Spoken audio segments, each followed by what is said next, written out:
Um, our next distinguished speaker is Professor Liu Jiaping. And everybody in China, when we talk about Professor Liu, we know about cave building, yaodong. And Professor Liu is now the director of Center of Green Buildings at Xi'an University of Architecture and Technology. He's a member of the Chinese Academy of Engineering. He has a degree in both physics and building technologies, and he has made outstanding contribution in developing low energy and green buildings, redevelopment of regional vernacular dwellings in Western China. Professor Liu, please.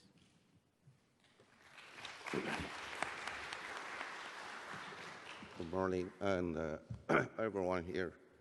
The title of my presentation is Air, Green Architecture and Sustainable Development of Vernacular Architecture in the West of China.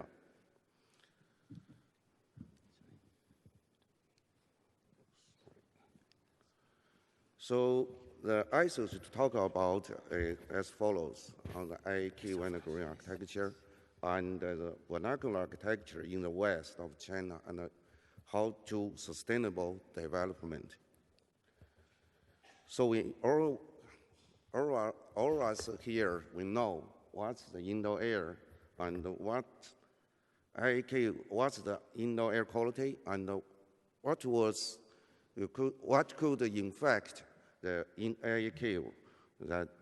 But I should say IAQ depends in a large extent on the architecture design, and we choose how to choose the materials and the structures and how to construct it.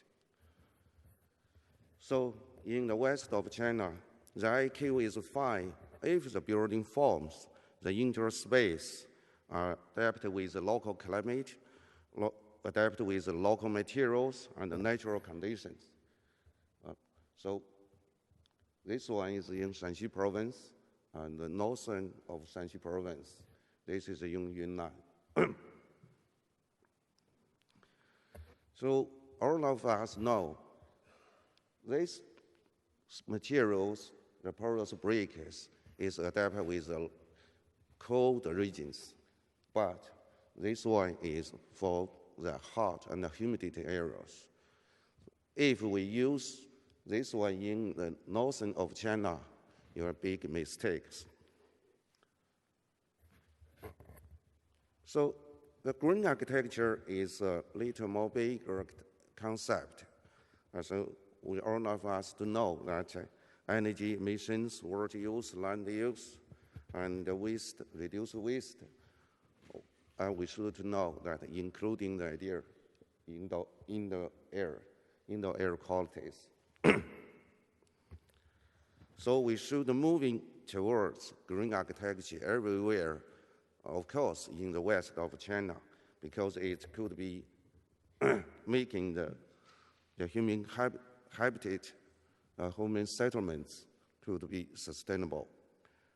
So, and we should know in the vernacular architecture is contained ecological experience, and if we could reveal it, it's available to create a new regional modern vernacular architecture. We can call it green as a local green architecture. More than 60% of people, Chinese people in the West, lived in the rural areas, and most of the dwellings are vernacular architecture. But recently years, the rapid economic development has produced many new house styles in these areas, and at the same time, the traditional ways of life disappearing. So in 30 years ago or 50 years ago, the villages looks like this in the northern of Shanxi, but in recent years it's changing to here. So today, in the eastern or southern of China, the rural areas has changing to this way, this life.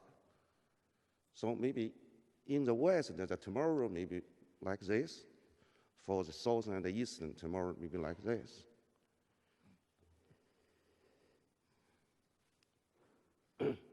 So if the Western has been changed, looks like the Eastern rurals, so what would be happened?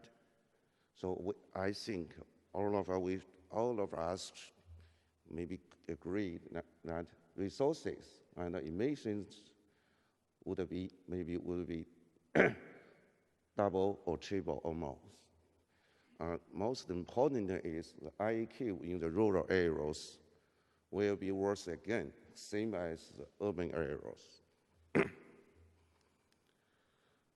So when you have a trip in the west of China, so maybe you can say it's in Tengchong, maybe you can say the villages is in Sichuan. And this one is in Xinjiang, this one in Sichuan is Qiang people. Maybe in the Ali, Tibet, you can see that. So my our group of research, what kind of rural dwellings should be researched, to be changed, to promote? So my group just have an interest in the vernacular architecture that the local people now are still lived in it. And some locals are still to construct the new ones, because it's possible to promote there to continue the evolution. It means my research, our research, has a practical values. So the case study one is yaodong cave dwellings. Many people, especially the foreigners, has an interest in what's the yaodong. Yaodong is so strange. What's the yaodong cave dwellings? It could be in Chinese. The earliest, this word means in Chinese is a term means the arched tunnels. So the earliest yaodong were real caves that dug into the mountainside, but most of the recent versions are not only partly dug in or freestandings. This is the first generation of yaodong cave dwellings. Now maybe 5 or 10% of people lived in it, and maybe after maybe the next year or next year, no people live in it, no people live in. Just a sightseeing point, just a site for sightseeing. This version is very popular in northern of Shanxi, Shanxi province or Shanxi.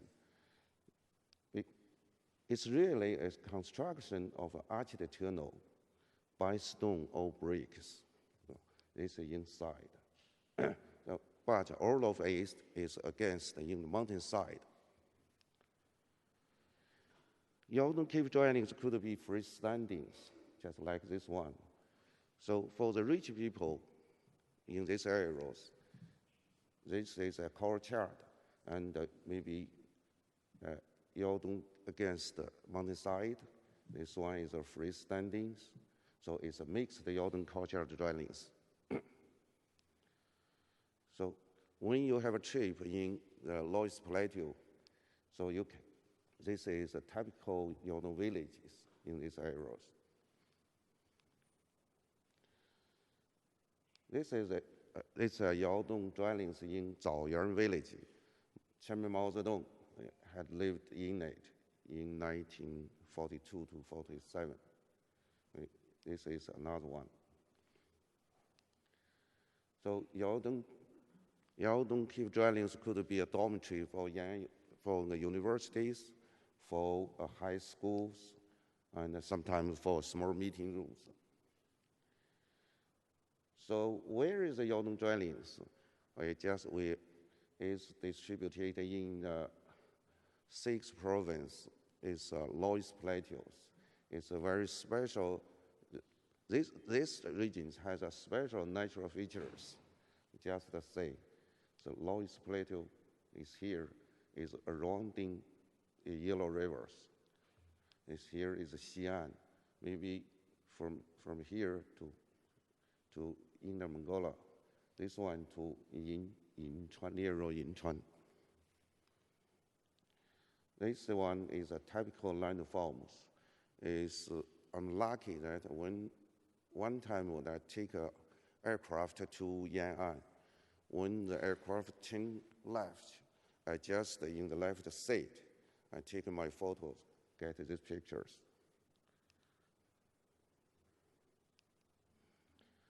So under the loess of earth, the stone could be used to construct the yaodong, used by a simple method. So that's a local people by the traditional ways to build their homes. This is in 1998. That's the details when finished. So the main reasons of occupants choice yaodong, this result is by questionnaires of my group. And first is low cost and durabilities, and a simple construction method and local materials, and farmland saving. Because in the Loess Plateau, farmland is very few, so farmland saving. And all of us, we know, it's warm in winter and cold in summer. That means energy conservations, of course, and the local social conditions. That's the questionnaire result. So warm in winter, that's a test result that when the outside temperature it look like this, so the indoor air temperature may 10 or 2, or the difference in 10 to 15. In the summertime, outside temperature is so high to near 35, but the inner temperature is near the the temperature of air conditioning. That's a section distribution of indoor temperature in the winter, and the section distribution in the summer.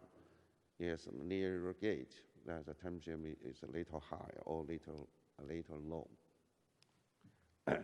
That's the floating dust. In the summertime, because rainy, the floating dust is maybe low. In the winter time, it's very dry. The floating dust is so high. That's air velocity. So we can say that in the yaodong, right, the velocity is so low. Right? So yaodong cave dwellings have some weakness. The first is simple inner space, and second is worse indoor air qualities, especially is third, not fashionable or not modern. So more than 10 years ago or 20 years ago, when some Chinese said, "Oh, you lived in yaodong," that another means you are so poor, you are poor people. So the youngs don't like the traditional yaodong, but new concrete houses. This picture I took it in 1999. This the same picture, same way. I take another in 2000. So in Zaoyang village, the young people everywhere is yaodong, only with this one concrete buildings. So my group, our group, the main research purpose of research is to create a new model of yaodong dwellings, which inherit that energy efficient features of traditional one, but also is fit for the local occupants' modern lives. and another purpose. That is a section of a new concept design. Here, this one for the ventilations, this one for lightings, improve the lightings, this one for the solar energies, passive solars. That's maybe we wish it could be cool for the summer, cooling for the summertime. That's the design details. So, another details of design. The key innovative aspect is we changed one floor to two floor, partly to increasing the indoor function space abundance. So young people don't like the one tunnel, two tunnel. This design is two floors. It looks like the urban area, the city department. So another is integrated sun space for the passive solar and enhance natural ventilations in the new design. And especially succeed in using the traditional arch construction and the shelter earth on it. We all want us to know it's most thermally stable. So that's one single side of ventilations, one way to swap. The key feature of new design could be the energy consumption is HVAC is very low, and sometimes we inheriting the traditional style and the features as the local vernacular dwellings. It means that it looks like it's still a yaodong, but its inner space is changing. Of course, that the high quality, high indoor air qualities, daylightings, and natural ventilations, indoor moisture status improved. That's the demonstration projects. The first demonstration projects. This one is this one. This is this one. In the front, it has a sun space. That's the facade and the section details of two design. So we have a design in my office. We have a design that sun space. But in the construction process, the locals said, "What looks this like?" So we put changing the design to this. So put it here low, so we can see that we can see here, yaodong, yeah, the symbols.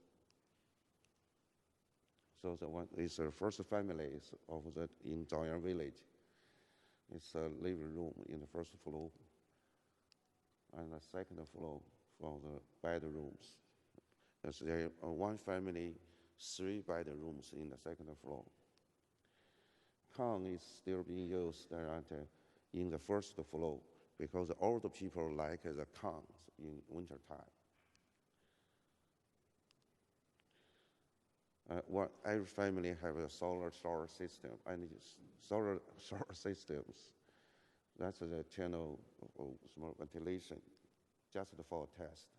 The sun space in the winter.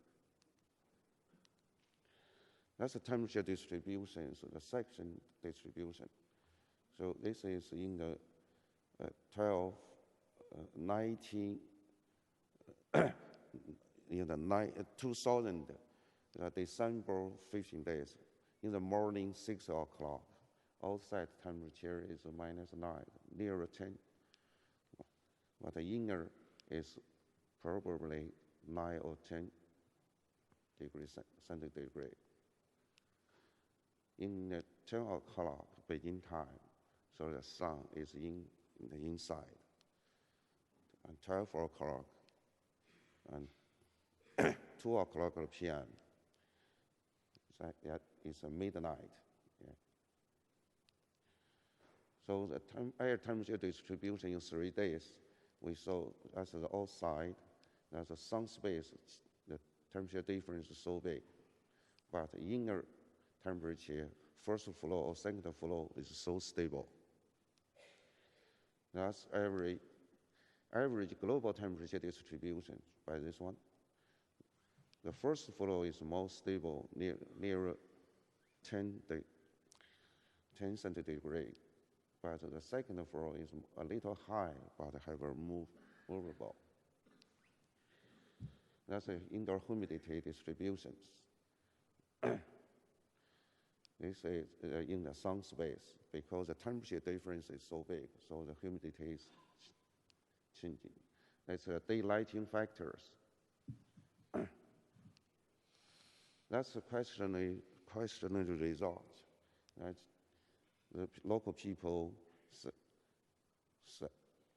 is satisfied for the when daylighting and the ventilation is near 100%. So the local people are willing to build or construct new yaodongs. So many people choose these types, these forms. That's completed. After the completed, this is the planning we give. That's the new Zoya village. Some local hotels to build the Yaodong Hotel. It's in 2002. And it's a Yaodong residential. The local company developed. This area is 800 tunnels. 800 tunnels. So China and the CCTV and Japan NHK have a program to recommend the new yaodongs.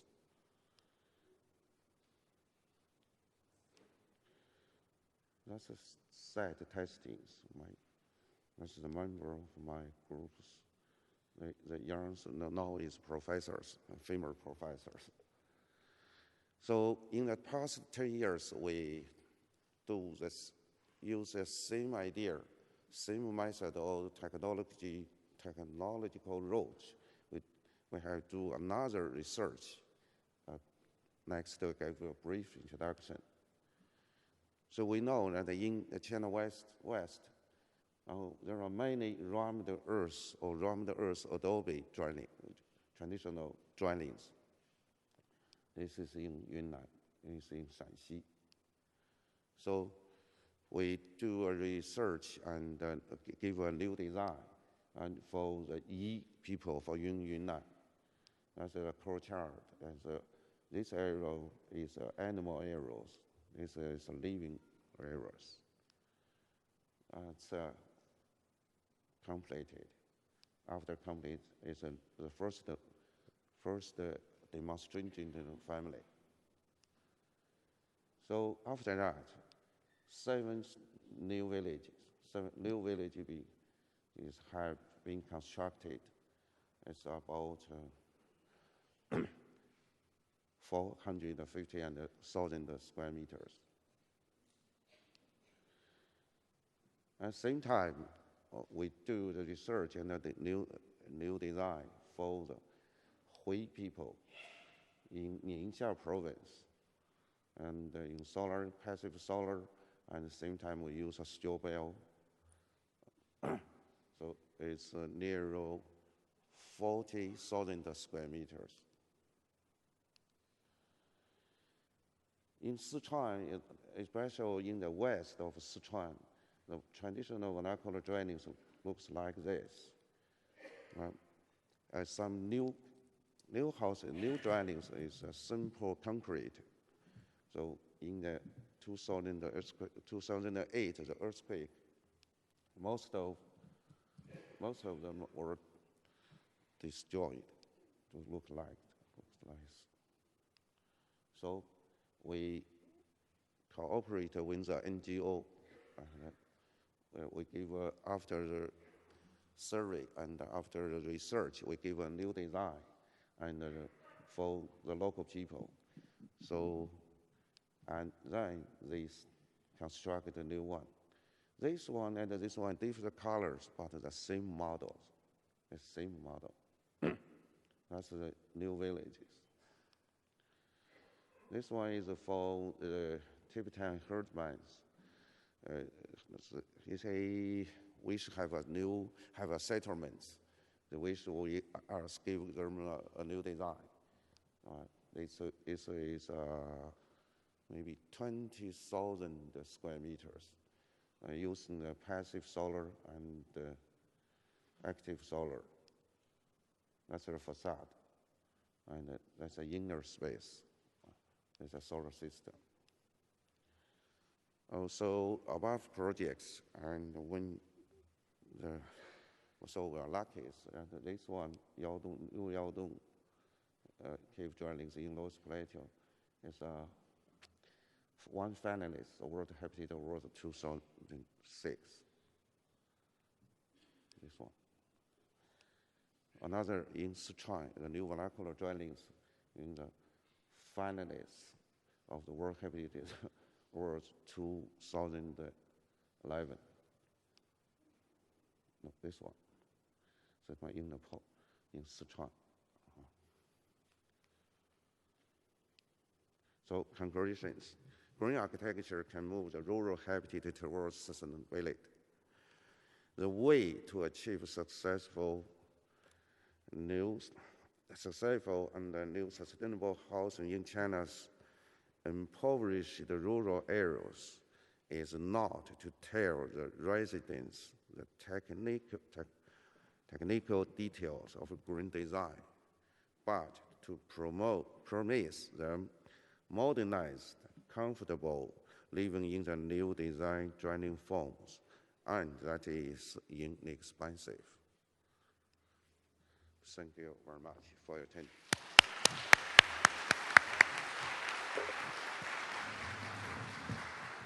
Thank you, Professor Liu, for the very exciting effort. And for your information, as in my opening ceremony talk, for this conference, 980 papers are presented, only 29 from developing countries except China. I believe those more than 200 papers from China, only a very few on rural indoor air quality. For our 12 plenary speakers, I'm pleased that we have two, one stove professor, one yaodong professor giving the plenary talk. So if you want to have a plenary talk in the future in indoor air quality, study indoor air quality in developing countries. Every 7 people in this world, 6 live in developing countries. That's why this plenary talk touched me a little bit. Yeah, I think before we close, ELA will have something to make announcement for the young people. Right. So I would like to thank you all for your attendance during this session and wish you all a very fruitful day for the rest of the day. For the students among us, I would like to remind you that tonight there is the student event, and for the non-students among us, as you may know, XUAT has a mentorship program, and for that mentorship program we are still looking for mentors. So people in faculty positions or postdocs, please visit the XUAT website and go to the mentorship page on that website. Look through the program, and if you're interested, please register as a mentor. Thank you again, and have a very nice day. Sorry, I make one final one. Please stay for this closing ceremony. Afterwards, there will be drinks. Thank you very much.